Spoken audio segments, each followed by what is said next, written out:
Saudi அரேபியாவின் மெக்காவிலிருந்து மதினாவுக்கு சென்ற பஸ்ஸும் டேங்கர் லாரியும் மோதிய விபத்தில் தெலங்கானாவைச் சேர்ந்த 42 உம்ரா யாத்ரீகர்கள் பலியானார்கள். சவுதி அரேபியாவில் பஸ் டீசல் டேங்கர் லாரி மோதி 42 பேர் பலியான விபத்தில் ஹைதராபாத்தை சேர்ந்து 24 வயதான முகமது அப்துல் சோயிப் என்ற ஒரேயொருவர் மட்டும் படுகாயத்துடன் உயிர் தப்பியுள்ள விவரம் வெளியாகியிருக்கிறது. அவருக்கு ஹாஸ்பிட்டலில் தீவிர சிகிச்சை அளிக்கப்படுகிறது. சவுதி அரேபியாவின் மதீனாவில் நடந்த சம்பவம் மிகுந்த வருத்தம் அளிக்கிறது. ரியாத், ஜெட்டாவில் உள்ள இந்திய தூதரகங்கள் பாதிக்கப்பட்ட குடும்பங்களுக்கு முழு ஆதரவை வழங்குகிறது.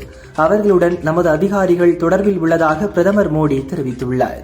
சவுதி அரேபியாவில் நடந்த விபத்தில் பலியான இந்தியர்கள் 42 பேரின் குடும்பத்தினருக்கு முதல்வர் ஸ்டாலின், எதிர்க்கட்சித் தலைவர் பழனிசாமி உள்ளிட்டோர் இரங்கல் தெரிவித்துள்ளனர். சவுதி அரேபியாவில் விபத்தில் உயிரிழந்த யாத்ரீகர்களின் குடும்பத்திற்கு பாமக நிறுவனர் ராமதாஸ் இரங்கல் தெரிவித்துள்ளார். உயிரிழந்தவர்களின் உடல்களை மீட்பதுடன் அவர்களது குடும்பங்களுக்கு நிவாரண உதவி செய்ய வேண்டும் என வலியுறுத்தினார்.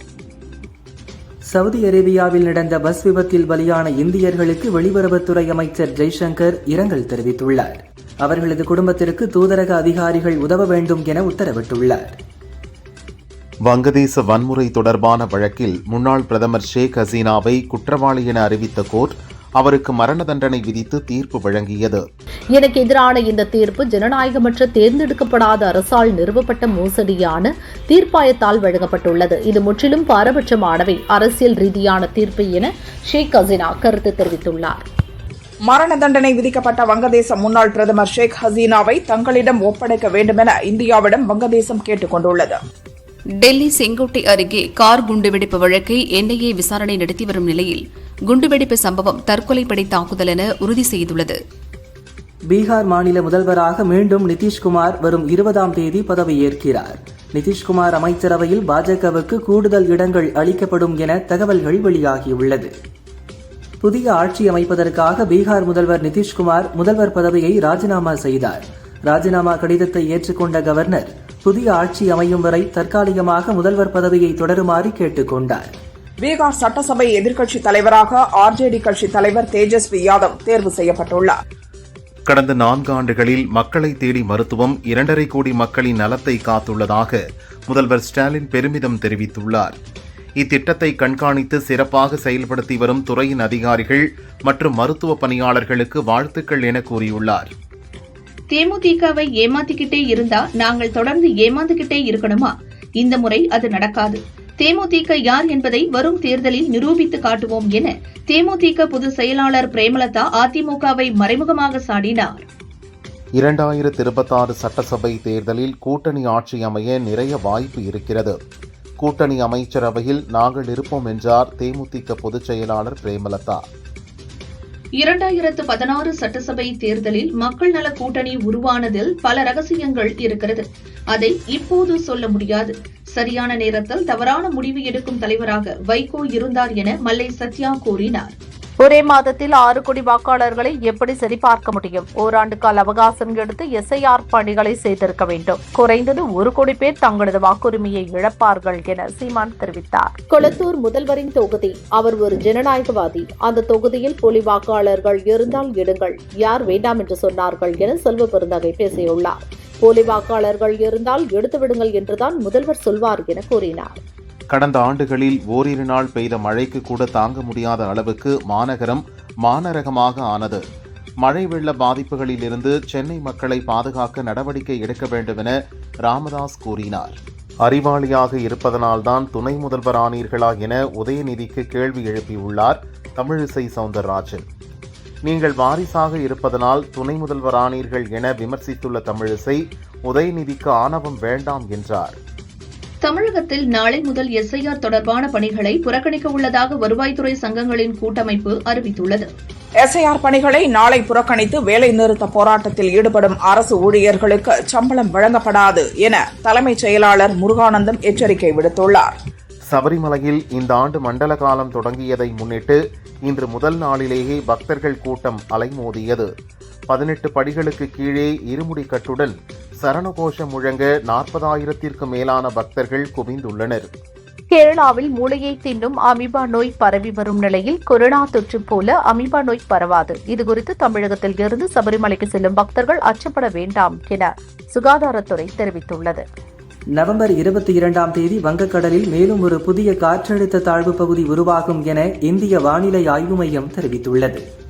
கன்னியாகுமரி, நெல்லை, தென்காசி, தூத்துக்குடி, ராமநாதபுரம், விருதுநகர், சிவகங்கை, தேனி ஆகிய 8 மாவட்டங்களில் நாளை கனமழை பெய்ய வாய்ப்புள்ளது என சென்னை வானிலை ஆய்வு மையம் தெரிவித்துள்ளது.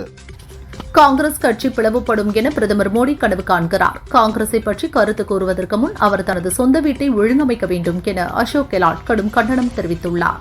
எகிப்தில் நடந்த உலக சாம்பியன்ஷிப் துப்பாக்கி சுடுதல் போட்டியில் இந்தியாவின் குர்பிரீத் சிங் ஆண்களுக்கான 25 மீட்டர் சென்டர் ஃபயர் பிஸ்டல் பிரிவில் வெள்ளிப்பதக்கம் வென்றார். பீகாரில் வாக்காளர்களின் எண்ணிக்கை 7.42 கோடி. ஆனால் ஓட்டளித்தோரின் எண்ணிக்கை 7.45 கோடி பேர். தேர்தல் கமிஷன் வெளியிட்ட கணக்கில் குளறுபடி உள்ளதாக ஒசூர் முன்னாள் எம்எல்ஏ மனோகரன் குற்றச்சாட்டியுள்ளார். மதுரையில் தேமுதிக பொதுச் செயலாளர் பிரேமலதாவை சந்தித்த எதிர்க்கட்சி துணைத் தலைவர் உதயகுமார் கூட்டணி குறித்து பேசவில்லை, கூட்டணி குறித்து பழனிசாமிதான் பேசுவார் என செய்தியாளர்களிடம் தெரிவித்தார். தமிழக அரசின் முன்னேற்பாடு நடவடிக்கையால் வடகிழக்கு பருவமழையால் இதுவரை எந்த பாதிப்பும் இல்லை என வருவாய் அமைச்சர் KKSSR தெரிவித்தார். நச்சு வாயுக்களை பரப்பும் குப்பை எரிவிலை திட்டங்களுக்கு கருத்து கேட்பு நடைமுறையிலிருந்து விலக்களிக்க கூடாது. அதற்கு மாறாக எரிவிலைகளை நிரந்தரமாக தடை செய்து சட்டம் இயற்ற வேண்டும் என அன்புமணி வலியுறுத்தினார். ராமதாஸ் அன்புமணியை ஏன் கட்சிக்கு அழைத்து வந்தோம் என தற்போது வருத்தப்படுகிறார். அதுபோல் ஒரு நாள் வைகோவும் வருத்தப்படுவார் என்கிறார் மல்லை சத்யா. தமிழகத்தில் வாக்கு இழப்பை தடுக்க காங்கிரஸ் தலைவர்களுடன் நாளை ராகுல் ஆலோசனை நடத்துகிறார். டெல்லி இந்திரா பவனில் நடக்கும் ஆலோசனை கூட்டத்திற்கு காங்கிரஸ் தலைவர்கள், நிர்வாகிகள், பொறுப்பாளர்களுக்கு அழைப்பு விடுக்கப்பட்டுள்ளது. தமிழகம் உள்ளிட்ட 12 மாநிலங்களில் நடந்து வரும் வாக்காளர் பட்டியல் சிறப்பு திருத்தம் செய்யும் பணியை அசாம் மாநிலத்திலும் துவக்க தேர்தல் கமிஷன் இன்று அதிகாரப்பூர்வமாக உத்தரவிட்டுள்ளது. 88 மணி நேர ஆபரேஷன் சிந்தூர் ராணுவ நடவடிக்கை வெறும் ட்ரெய்லர் தான் என பாகிஸ்தானுக்கு இந்திய ராணுவ தளபதி உபேந்திர திவேதி எச்சரிக்கை விடுத்துள்ளார். டெல்லி கார் குண்டுவெடிப்பு வழக்கில் கைது செய்யப்பட்ட அமீர் ரஷீதை 10 நாள் காவலில் விசாரிக்க NIA-வுக்கு டெல்லி பாட்டியாலா கோர்ட் அனுமதி அளித்துள்ளது. பாரிஸில் இந்தியா மற்றும் பிரான்ஸ் நாடுகளின் விமானப்படைகள் இணைந்து மேற்கொள்ளும் கருடா என்ற வான் பாதுகாப்பு பயிற்சி துவங்கியது. இப்பயிற்சி திறன் மற்றும் ஆழமான பாதுகாப்பு ஒத்துழைப்பை வலுப்படுத்துகிறது. பீகாரில் வெற்றி பெற்ற எம்எல்ஏக்களில் சிலர் காங்கிரசிலிருந்து விலகி நிதிஷ்குமார் தலைமையிலான ஆளும் ஐக்கிய ஜனதா தளத்தில் இணையலாமா என ஆலோசித்து வருவதாக தகவல் வெளியாகியுள்ளது. டாஸ்மாக் முறைகேடு விவகாரத்தில் ஹைகோர்ட் உத்தரவுக்கு எதிரான அமலாக்கத்துறையின் மனுவை சுப்ரீம் கோர்ட் தள்ளுபடி செய்துள்ளது. சமாஜ்வாதி தலைவர் அசம் கான், அவரது மகன் முகமது அப்துல்லா அசம் இருவரும் பான் கார்டு வழக்கில் குற்றவாளிகள் என கூறி கோர்ட் 7 ஆண்டுகள் சிறை தண்டனை விதித்துள்ளது. மே மாதம் நடந்த ஆபரேஷன் சிந்தூர் ட்ரெய்லர் மட்டுமே. இந்தியா நீண்டகால போருக்கு தயாராக வேண்டும். பாகிஸ்தான் மீண்டும் வாய்ப்பு கொடுத்தால் பாடம் கற்பிப்போம் என ராணுவ தளபதி உபேந்திர திவேதி கூறினார். டெல்லி கார் குண்டுவெடிப்பு சம்பவத்தை நிகழ்த்திய டாக்டர்களுக்கு பாகிஸ்தானில் இயங்கும் ஜெய்ஷ் இ முகமது பயங்கரவாத அமைப்பு ஹவாலா நெட்வொர்க் மூலம் 20 லட்சம் ரூபாய் அனுப்பியது தெரியவந்துள்ளது. சர்வதேச அளவில் எழும் பிரச்சினைகளுக்கான தீர்வை உலக நாடுகள் தற்போது இந்தியாவிடம் கேட்க ஆரம்பித்திருக்கின்றன என RSS தலைவர் மோகன் பகவத் தெரிவித்துள்ளார். மதுரை இம்மையிலும் நன்மை தருவார் கோயிலில் பிரதோஷம் மற்றும் கார்த்திகை சோமவாரத்தை முன்னிட்டு 1008 சங்காபிஷேகம் விமரிசையாக நடந்தது.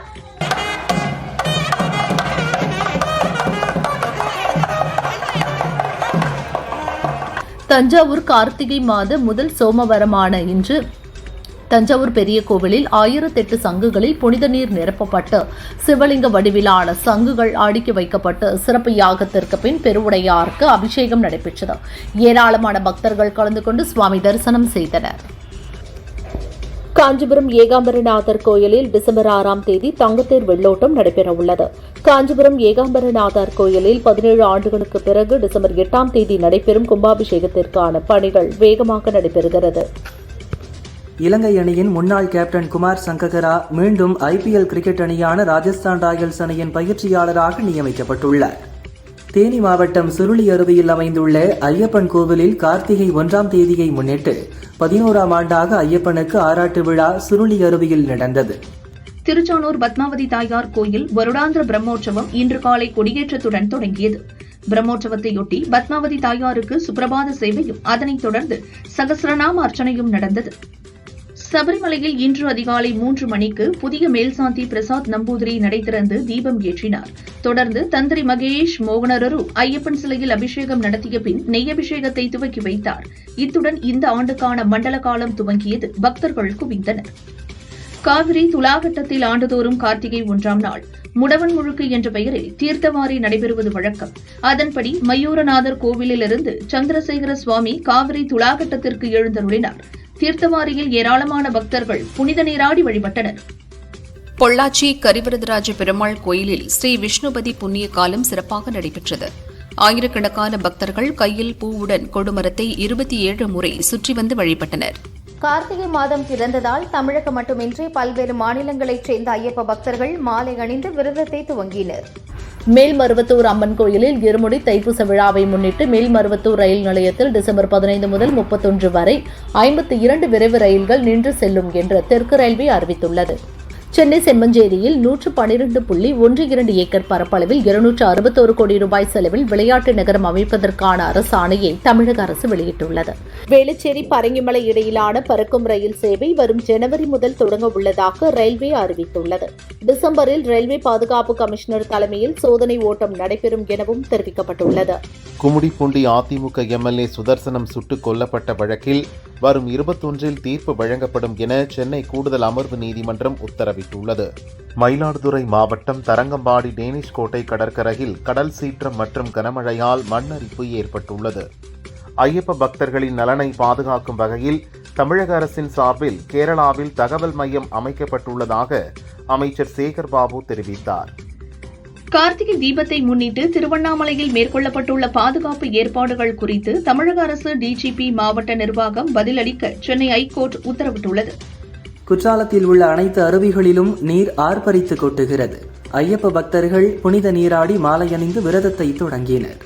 திருப்பத்தூர் மாவட்டம் புதூர்நாடு மலைப்பகுதிக்கு நேரில் சென்ற மாவட்ட எஸ்பி ஷியாமலா தேவி அங்கு சாராயம் காய்ச்ச போடப்பட்டிருந்த 1000 லிட்டர் சாராய ஊரல்களை அழித்தார். மோசமான வானிலை மற்றும் நிர்வாக காரணங்களால் சென்னையிலிருந்து டில்லி செல்லும் 3 ஏர் இந்தியா விமானங்கள் 3 மணி நேரம் தாமதமாக புறப்பட்டு சென்றன. கோவை மாவட்டம் சூலூர் பிரிவு பைபாஸ் சாலையில் சென்ற தனியார் டவுன் பஸ்ஸில் டிரைவருக்கு திடீரென வலிப்பு ஏற்பட்டதால் கட்டுப்பாட்டை இழந்த பஸ் சென்டர் மீடியனில் ஏறி நின்றது. ஆம்புலன்ஸ் மூலம் டிரைவர் மருத்துவமனைக்கு அனுப்பி வைக்கப்பட்டார். தனிப்பட்ட அரசியல் காரணங்களுக்காக போக்சோ சட்டம் தவறாக பயன்படுத்தும் போக்கு அதிகரித்து வருகிறது என ஐகோர்ட் மதுரை கிளை தெரிவித்துள்ளது.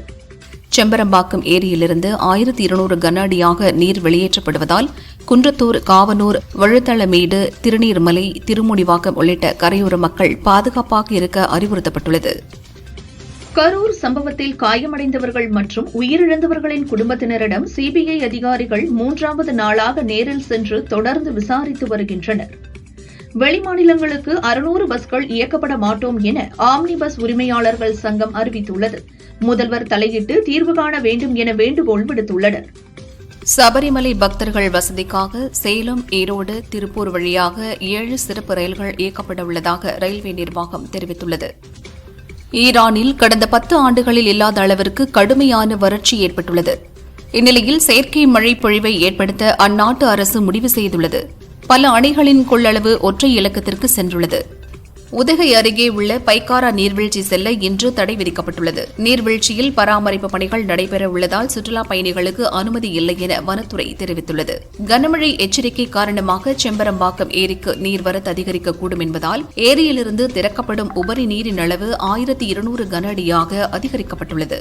கோவை கொடிஷியாவில் 19ஆம் தேதி நடைபெறும் இயற்கை விவசாயிகள் மாநாட்டில் பிரதமர் மோடி பங்கேற்கிறார். இதனால் கோவையில் அன்று பிற்பகல் 12 மணி முதல் மாலை 4 மணி வரை போக்குவரத்து மாற்றம் செய்யப்பட்டுள்ளது. திருவண்ணாமலை அருகே சாலையை கடந்த மூதாட்டி கனகாம்பரம் டீசல் லாரி மோதி பலியானார். லாரி சாலையில் கவிழ்ந்தது. டேங்கரில் இருந்து வெளியேறிய டீசலை அப்பகுதி மக்கள் போட்டி போட்டு பிடித்துச் சென்றனர். சென்னையில் தங்கம் விலை சவரனுக்கு 80 ரூபாய் குறைந்து ரூபாய் 92,320க்கும், கிராமுக்கு 10 ரூபாய் குறைந்து 11,540 ரூபாய்க்கும் விற்பனையாகிறது. வெள்ளி விலை கிராமுக்கு 2 ரூபாய் குறைந்து 173 ரூபாய்க்கு விற்பனை செய்யப்படுகிறது. வங்கக்கடலில் உருவாகியுள்ள காற்றழுத்த தாழ்வு பகுதி வலுவடையுள்ள நிலையில் தமிழகம் நோக்கி நகரக்கூடும் என சென்னை வானிலை மையம் தெரிவித்துள்ளது. இதனால் சென்னை உட்பட 7 மாவட்டங்களுக்கு இன்று ஆரஞ்சு அலர்ட் விடுக்கப்பட்டுள்ளது. கோயில் அர்ச்சகர்கள் அரசியலுக்கு அப்பாற்பட்டவர்களாக இருக்க வேண்டும் என அமைச்சர் சேகர் பாபு வலியுறுத்தியுள்ளார். முதல்வர் ஸ்டாலின், நடிகர்கள் அஜித்குமார், அரவிந்த் சாமி, இயக்குநர் முருகதாஸ் வீடு உட்பட 11 இடங்களுக்கு மின்னஞ்சல் மூலம் வெடிகுண்டு மிரட்டல் விடுக்கப்பட்டது.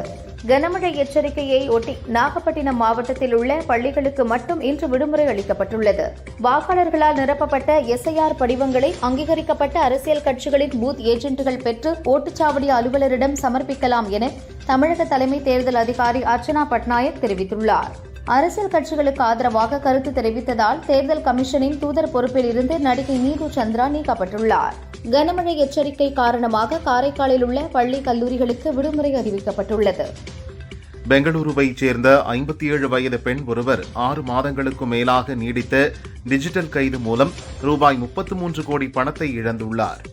கரூர் பூலிநாயக்கனூர் கிராமத்தில் கையில் உருட்டுக்கட்டையுடன் முகமூடி அணிந்து சுற்றித் திரிந்த மர்ம நபர்கள் மாரப்பன் என்பவர் வீட்டிற்குள் புகுந்து 5.5 பவுன் தாலிச் செயினை பறித்து தப்பியோடினர். 2 தனிப்படைகள் அமைத்து போலீசார் தேடி வருகின்றனர். தாய்லாந்தில் இருந்து விமானத்தில் சென்னைக்கு கடத்தி வரப்பட்ட 1 கோடி ரூபாய் மதிப்பிலான 3 கிலோ கஞ்சா பறிமுதல் செய்யப்பட்டது. சென்னையை சேர்ந்த பெண் கைது செய்யப்பட்டார். பிரான்சிடமிருந்து 100 ரஃபேல் போர் விமானங்கள் ராணுவ உபகரணங்கள் வாங்க உக்ரைன் விருப்பம் தெரிவித்து பிரான்சுடன் ஒப்பந்தத்தில் கையெழுத்திட்டுள்ளது. ஒரு பெண்ணை அதிபராக தேர்ந்தெடுக்க அமெரிக்கா தயாராக இல்லை என்று முன்னாள் அதிபர் ஒபாமாவின் மனைவி மிச்சல் ஒபாமா தெரிவித்துள்ளார். ஒரு பெண்ணால் நாட்டை வழிநடத்தப்பட முடியாது என நினைக்கும் ஆண்கள் இங்கு இன்னும் நிறைய பேர் இருக்கிறார்கள் என்றார். காசா மீது இஸ்ரேல் தாக்குதல் நடத்தியதால் 3 மாதங்களுக்கு முன் இஸ்ரேலுக்கு ஏற்றுமதி செய்வதற்கு ஜெர்மனி தடை விதித்தது. தற்போது போர் நிறுத்தத்தை அடுத்து தடையை ஜெர்மனி நீக்கியுள்ளது. வெனிசுலாவுடன் பேச்சுவார்த்தை நடத்த வாய்ப்பிருப்பதாக அமெரிக்க அதிபர் ட்ரம்ப் தெரிவித்துள்ளார். திரைத்துறைக்கு ஆற்றிய பங்கிற்காக பிரபல ஹாலிவுட் நடிகர் டாம் குரூஸுக்கு கௌரவ ஆஸ்கர் விருது வழங்கப்பட்டது. 1500 நிறுவனங்கள் 1.5 லட்சம் பார்வையாளர்கள் பங்கேற்க இருக்கும் துபாய் விமான கண்காட்சி இன்று தொடங்குகிறது. இந்தியா சார்பில் விமானப்படை மற்றும் பல்வேறு தனியார் நிறுவனத்தினர் பங்கேற்கின்றனர். மத்திய ஆப்பிரிக்க நாடான காங்கோவில் உள்ள சுரங்கத்தில் பாலம் இடிந்து விழுந்ததில் 32 பேர் பலியானார்கள். உலகக்கோப்பை கால்பந்து தகுதி சுற்று போட்டியில் வெற்றி பெற்று 28 ஆண்டுகளுக்கு பிறகு நார்வே அணி உலகக்கோப்பை போட்டிக்கு தேர்வாகியுள்ளது. தென்னாப்பிரிக்காவுக்கு எதிரான முதல் டெஸ்ட் போட்டியின் போது கழுத்தில் காயமடைந்த இந்திய கேப்டன் சுப்மன் கில் சிகிச்சை முடிந்து கொல்கத்தா ஹாஸ்பிட்டலில் இருந்து டிஸ்சார்ஜ் செய்யப்பட்டார். கொடைக்கானல் அருகிலுள்ள ஒரு கிராமத்தில் தங்கள் வாழ்விற்காக போராடும் மலைவாழ் மக்களின் கதையாக உருவான படம் கேவி. தமிழ் தயாளன் இயக்கியிருக்கிறார். இப்படம் 98வது ஆஸ்கர் அகாடமி விருதுகளுக்கான பரிசீலனைக்கு அனுப்பப்பட்டுள்ளது. அதேபோல் தலித் சுப்பையா, கலகக்காரர்களின் குரல் என்ற ஆவணப்படம் ஆஸ்கர் தகுதி செயல்முறையின் பகுதியாக அகாடமி திரையிடல் அறைக்கு தேர்வு செய்யப்பட்டுள்ளது. 2024 தமிழரசன் பச்சமுத்து இயக்கத்தில் தினேஷ், ஹரிஷ் கல்யாண், ஸ்வாசிகா, சஞ்சனா நடித்த லப்பர் பந்து படம் வெற்றி பெற்றது. இதன் ஹிந்தி ரீமேக்கில் ஷாருக் கான் நடிக்க விரும்பினார். இதற்கிடையே தெலுங்கில் இப்படம் ரீமேக் ஆகிறது. தினேஷ் கதாபாத்திரத்தில் தெலுங்கு நடிகர் ராஜசேகர், ஸ்வாசிகாவாக ரம்யா கிருஷ்ணன், சஞ்சனா கதாபாத்திரத்தில் ராஜசேகரின் மகள் சிவாத்மிகா நடிக்கின்றனர். ஹரிஷ் கல்யாண் வேடத்தில் நடிக்கும் நடிகர் முடிவாகவில்லை. IV சசி இயக்குகிறார். செல்வராஜ் செல்வமணி இயக்கத்தில் துல்கர் சல்மான், பாக்யஸ்ரீ, ராணா நடித்து கடந்த வாரம் வெளியான காந்தா படம் வரவேற்பை பெற்றுள்ளது. படத்தின் நன்றி அறிவிப்பு விழாவில் பேசிய துல்கர், இதுவரை நான் தேசிய விருது வாங்கியதில்லை. காந்தா படத்தை பார்த்தவர்கள் எனக்கு தேசிய விருது கிடைக்கும் என்கிறார்கள். அப்படி கிடைத்தால் மகிழ்ச்சி. இப்படத்தில் நான் சமுத்திரகனி, ராணா, பாக்யஸ்ரீ ஆகியோர் போட்டி போட்டு நடித்தோம் என்றார். தமிழ், தெலுங்கு, ஹிந்தி படங்களில் நடித்த நடிகை அதிதி ராவ் ஹைதரி கடந்த ஆண்டு நடிகர் சித்தார்த்தை திருமணம் செய்தார். இந்த நிலையில் அவர் பெயரில் வாட்ஸ்அப்பில் மோசடி நடப்பதாக எச்சரிக்கை விடுத்துள்ளார். வாட்ஸ்அப்பில் என் பெயர், படத்தை வைத்து ஒரு நபர் போட்டோ ஷூட் நடத்தி கொள்ளலாம் என கூறி ஆஃபர் தந்து மோசடி செய்து வருகிறார். தயவு செய்து இதை யாரும் நம்பி ஏமாற வேண்டாம் என எச்சரித்துள்ளார் அதிதி ராவ். தெலுங்கில் நின்னு கோரி, மஜிலி, குஷி போன்ற படங்களை இயக்கிய சிவா நிர்வாணா அடுத்ததாக ரவிதேஜா நாயகனாக நடிக்கும் படத்தை இயக்க உள்ளார். இதில் நாயகியாக சமந்தா ஒப்பந்தமாகியுள்ளார். இருவரும் முதன்முறையாக ஜோடியாக நடிக்கின்றனர். காந்தாரா படத்தின் இசையமைப்பாளர் அஜனேஷ் லோகேஷ் இப்படத்திற்கு இசையமைக்கிறார். ராஜமௌலி இயக்கத்தில் மகேஷ் பாபு, பிரியங்கா சோப்ரா, பிருத்திவிராஜ் நடிக்கும் படம் வாரணாசி. இதில் மந்தாகினி கதாபாத்திரத்தில் நடிக்கும் பிரியங்கா சோப்ரா ஹாலிவுட் படத்திற்கு இணையாக 30 கோடி ரூபாய் சம்பளம் வாங்குகிறாராம்.